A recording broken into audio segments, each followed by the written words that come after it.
you've done a lot of acting in different environments. You've done TV, you've done movies, you've done theatre. Was this your first time doing CG?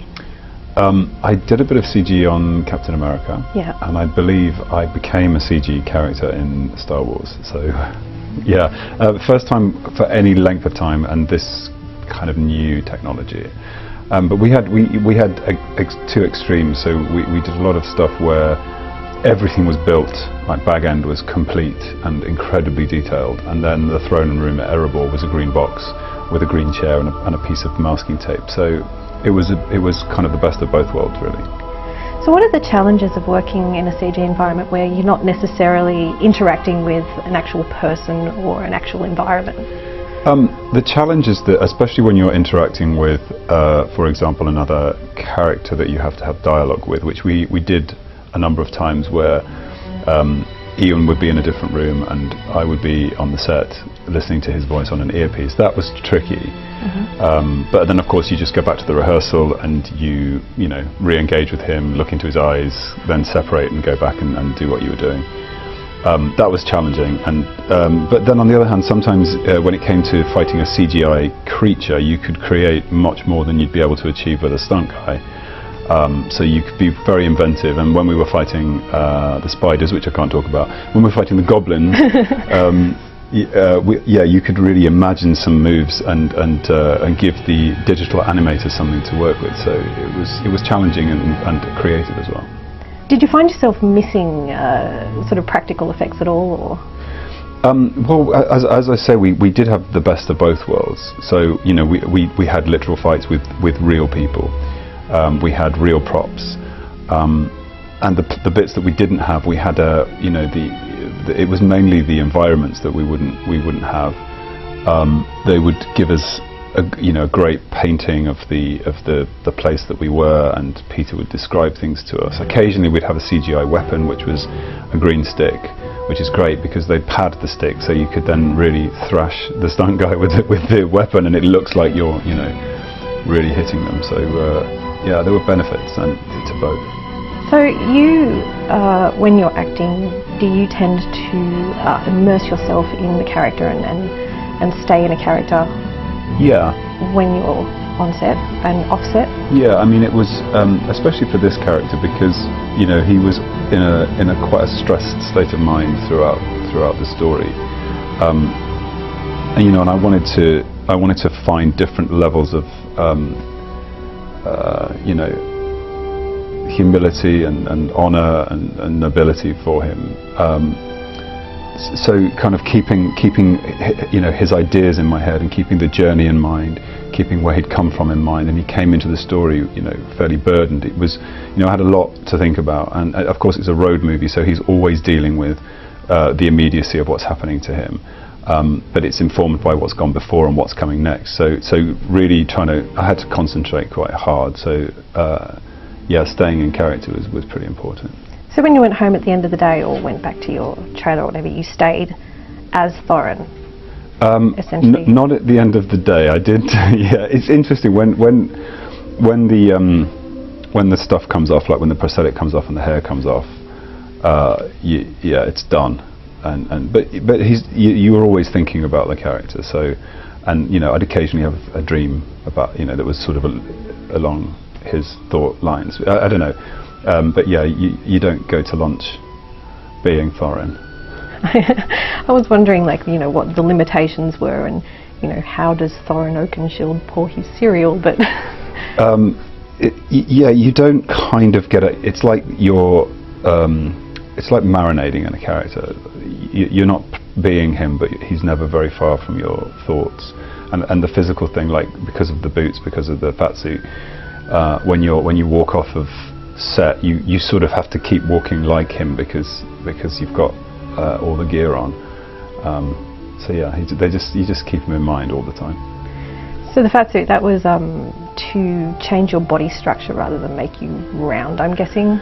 Yeah, I mean, I think when you shrink somebody on film, they tend to look like children, and I think they needed us to look like bulky warriors, and the dwarves have a different kind of genesis to humans, so they're much thicker set, shorter legs, bulky upper body. I remember visualizing him like a bison, very kind of bulky upper strength. So they kind of make that shape for you with a suit, and then the costume sits on top of that. So that's why we don't really look like little people. We sort of look, you know, like little strong. men. Yeah. Yeah.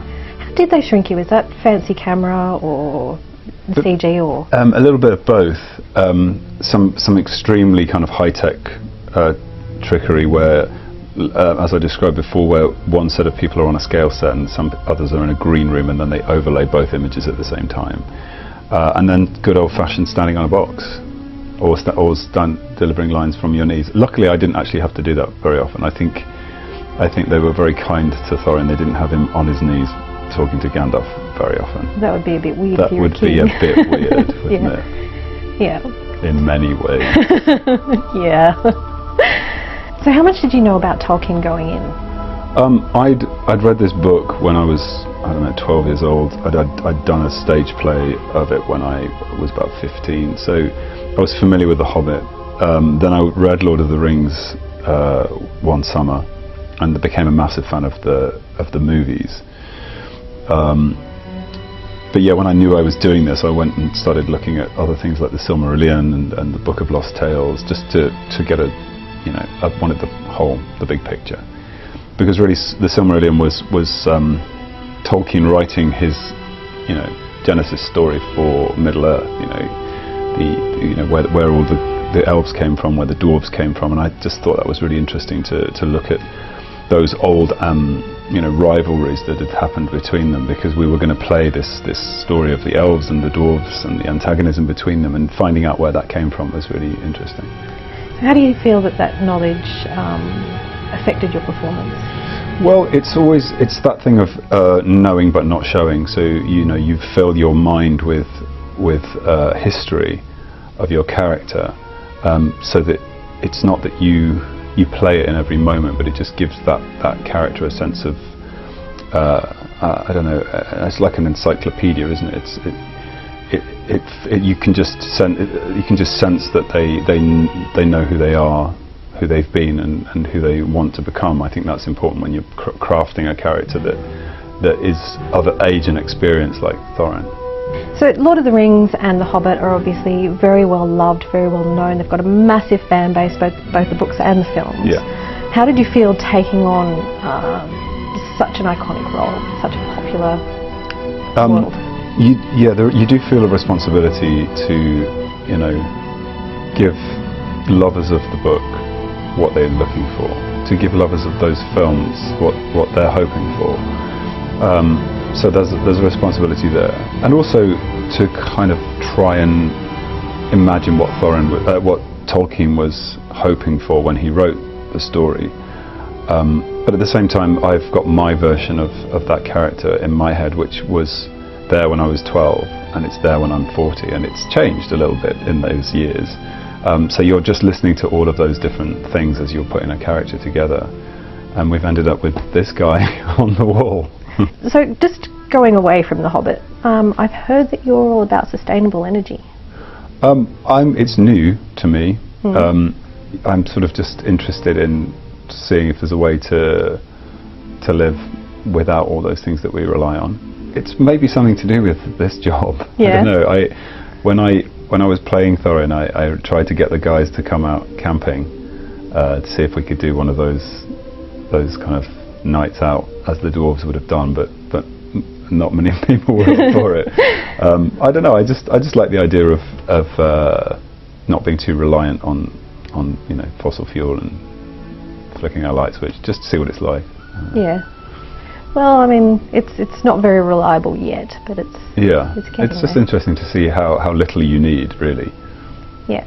I imagine that when you're acting, there's a sense of camaraderie with your fellow actors. Did staying in character as Thorin affect that relationship with the other dwarves and the other actors? I don't know, because I was staying in character. Right. So I mean, there was something. I think there was something about Thorin that was a little bit lonely in his, you know, whatever quest he was building in his head, and whatever had been bequeathed to him in terms of the burden of carrying that. I felt that was something that he had to bear alone. But you know, we did a lot of work. We did a boot camp together with all the lads, and we sort of went out into the bushes and sort of behaved like a sort of SAS team. So we had a lot of, you know, time to bond.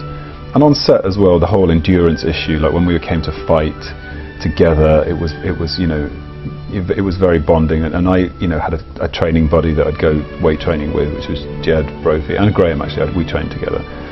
So all of those things were important, but you know, at the same time, Thorin was potentially going to be king under the mountain again. So again, that's a responsibility that he could only take alone. So it was a balance between those two things. You mentioned the boots. Yeah. What are the boots? Why didn't they come off? Because I actually found them quite comfortable. Because I mean, they were sort of boots that were built around boots to make our feet look huge. Because Tolkien really describes in quite good detail the sort of heavy ironclad boots of the dwarves, and I had Magnum boots, which I think are like a brand that the army use, so they're incredibly durable and comfortable, and then they build these big very heavy boots around them, and they take quite a bit of time to get on and off, so it was just easier to leave them on. But yeah, I kind of like them. I think they'll be a big fashion accessory this year because they just look so cool. Yeah. So not even to sleep, they just stayed on all the No, time? when I left set, because I couldn't drive my car with them because they were just so big that I couldn't get my foot on the gas. So yeah, I took them off at the end of the day. Awesome. All right. Well, thank you very much for your time. You're welcome, thank you.